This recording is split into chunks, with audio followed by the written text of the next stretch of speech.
The studio hummed with the usual morning tension, part caffeine, part chaos, and part whatever strange electricity always crackled when Joy Behar was in one of her moods.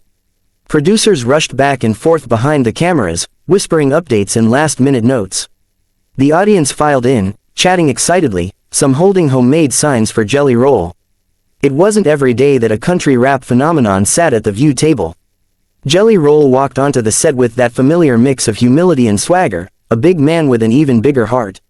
He waved at the audience, who applauded enthusiastically. You could feel how much they liked him, his energy, his story, his presence. He took his seat beside Sunny Hostin, who greeted him warmly, and then nodded politely to Whoopi and Joy. Joy gave him the kind of smile that didn't reach her eyes, the one she saved for when she was already sharpening her questions. As the cameras rolled and the music faded, Whoopi launched a segment. All right, we are back, and we've got a special guest today, a musical powerhouse whose story has inspired millions. Please welcome Jelly Roll. The applause echoed through the studio, but there was something else in the air, an anticipatory hush. As if everyone knew something unexpected was about to happen, even if no one could name it. Jelly leaned into the conversation easily. He talked about his Grammy nominations, his upcoming tour, and his nonprofit program supporting at-risk youth. The audience loved every second. He spoke with honesty, humor, vulnerability, everything that made people connect to him so deeply. The rest of the panel encouraged him, nodded along, and asked supportive questions. Then Joy cleared her throat. That sound, sharp, deliberate, cut through the air like a blade. Jelly turned toward her, still smiling, unaware of the storm brewing. Jelly, Joy began, flipping through her note cards even though she already knew her target. You talk a lot about your past. Jail time, drug use, gangs. And while I respect people turning their lives around, she paused, letting the sentence breathe just long enough to be condescending. Some people think you're glorifying that life instead of moving on from it. The shift in the room was instant. Sunny shot a quick glance at Whoopi. The audience murmured, surprised. The producers stiffened behind their monitors, waiting to see which way this might go. They'd seen Joy poke at guests before, but something in her tone today hinted less at curiosity and more at provocation. Jelly's smile faded just a fraction. I don't think I glorify anything, he said carefully. I tell the truth about where I came from so people who are still struggling know they're not alone. Joy nodded without agreeing. Sure, but some critics say you're making money off your mistakes. That you're profiting from the very lifestyle you claim to regret. A couple of audience members gasped. Not because they disagreed, but because the attack was so blunt. Jelly Roll sat back calmly, but the tension in his shoulders spoke louder than words. Look, he said, I'm honest about my past. That honesty has helped people clean up their lives, get sober, reconnect with their families. I don't profit off the pain, I turn it into something useful. Joy smirked. It was small, but it was there. Still, she said, you call yourself an inspiration, but your lyrics are colorful. Don't you think a role model should set a cleaner example? The audience shifted again, now visibly uncomfortable. Whoopi lifted a hand, as if signaling Joy to take a breath, but Joy leaned forward instead, doubling down.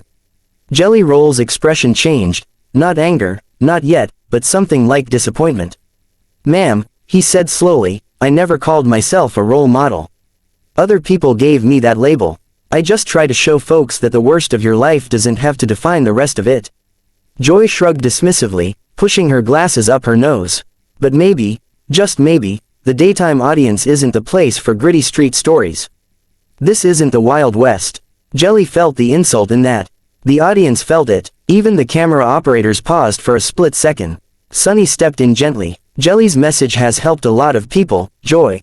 There's real impact. As soon as the cameras returned from commercial, something was different in the room. The audience sensed it first. A buzz, a coil of tension stretched so tight it practically hummed beneath the stage lights. Joy Behar sat rigidly upright, her note cards clutched in one hand like a shield she wasn't sure how to use anymore. Jelly Roll, on the other hand, leaned back slightly in his chair, shoulders squared, gaze steady. The easy warmth he brought into the first half of the show had been replaced by something sharper, more grounded. He hadn't raised his voice, but his honesty had shaken the table. Whoopi gave a subtle signal to the crew, one of those, keep your hands near the brake button, signals. She knew chaotic television when she saw it warming up. All right, she said, clearing her throat. We're back with Jelly Roll, and we're going to keep this conversation productive. It was the kind of statement someone made when, productive, was hanging by a thread. Joy didn't look at Whoopi. Her eyes were fixed on Jelly Roll with a mixture of irritation, disbelief, and the stubborn insistence that she wouldn't be challenged on her own show. She shuffled her cards again, but her fingers trembled just enough for the cameras to catch it. Jelly Roll didn't smile now. But he wasn't hostile either.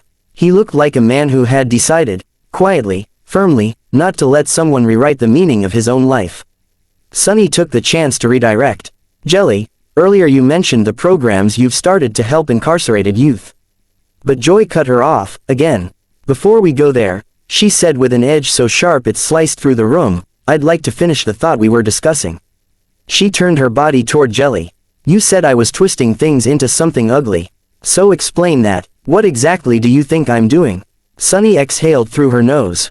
Whoopi closed her eyes. Alyssa muttered something under her breath that sounded suspiciously like, oh boy. Jelly Roll sat forward, elbows on his knees. I think, he said carefully, that you came into this segment with your mind already made up. You weren't listening. You were waiting for me to slip so you could pounce on it.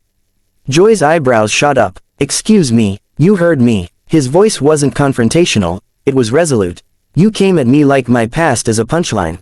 Like what I've been through makes me less worthy to sit here. Jelly Roll's words weren't loud, but they carried weight, heavy, honest, impossible to brush off. A murmur rolled through the studio audience. Many nodded, some whispered. They all felt the sting of what he said. Some even clapped lightly before the producers shot them a look to cut it out. Joy bristled. This is a talk show, not a praise parade. I ask questions, sometimes difficult ones. I'm fine with difficult, Jelly said. I'm fine with real, but what you were doing wasn't either of those. It was judgment, and it wasn't hidden very well. Joy scoffed, but there was a wobble in the sound. Well, I'm sorry you're sensitive. That was it. That tiny, sharp sentence broke something. Sunny leaned back, jaw tightening. Alyssa rubbed her forehead. Whoopi inhaled sharply, ready to intervene before smoke started rising from the table. Jelly Roll blinked, once, slowly, as if making sure he heard correctly. Sensitive, he repeated. That's what you think this is? Lady, I've been called everything under the sun. I've had people tell me I'd never make it out of jail, never make it as a father, never make it as a man. I'm not sensitive, I'm honest. Joy crossed her arms. Well, good for you. Jelly shook his head. But what I won't do, he continued, voice deepening, is sit here and let someone who doesn't know me try to tear down what I've built just because it makes for a spicy TV moment. Spicy, Joy said. You think I need you to make this table interesting? Please. The audience didn't like that. A wave of uncomfortable murmurs filled the air. Even some of Joy's usual supporters shifted uneasily. Jelly Roll leaned in closer, his face firm but calm. No, ma'am, I don't think you need me. I think you're used to interrupting people who won't push back. I'm not one of them. Joy opened her mouth, but Jelly kept going, voice steady. People look up to you. You've been on TV a long time. And you can use that platform to lift folks up or knock them down. Today, you chose the second one. Joy slammed her cards onto the table. The smack echoed like a thunderclap. I'm not here to uplift criminals. The silence that followed was suffocating. Sunny closed her eyes, horrified. Alyssa's jaw literally dropped. Whoopi looked like she'd just aged 10 years in 3 seconds. Jelly Roll didn't flinch, but something hard settled in his expression, anger tamped down with discipline. I'm not a criminal, he said quietly. I'm a man who made mistakes and made it out. A lot of people don't. And maybe if more folks had compassion instead of condemnation, they would. Joy's face flushed red, whether from anger, embarrassment, or both, nobody could tell. Jelly continued, the people watching right now, half of them know someone struggling. Some of them are struggling themselves. And they need to see someone who didn't give up. They need to see someone who gets where they're coming from. Not someone telling them they're not clean enough for daytime TV. Joy's mouth opened again, but this time, no words came out. Jelly stood. The audience gasped. Producers scrambled. A camera operator whispered, "Oh my God," under his breath. I came here today to talk music and hope, Jelly said, pushing his chair back gently. Not to get shamed on national TV. Joy stood too, nearly knocking her chair over. Nobody shamed you. You did, Jelly said, pointing not at her, but at the table between them. and everyone in this room knows it.